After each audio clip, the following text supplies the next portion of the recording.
Insecure মনে করছিল। তারা মনে করছিল তাদেরকে যারা বুদ্ধি পরামর্শ দিচ্ছে কিংবা যারা তারা কেউ তাদেরকে আবার থ্রেটও করছে, এরকম তারা মনে করছিল। এবং তারা বিভিন্নভাবে তাদের গার্জিয়ানকে বলছিল।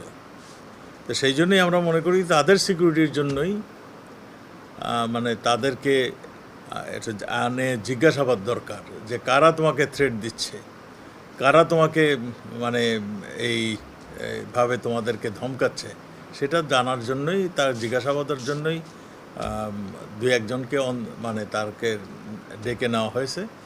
এবং জিজ্ঞাসাবাদ শেষে আমরা তার নেক্সট ব্যবস্থা আমরা গ্রহণ করব।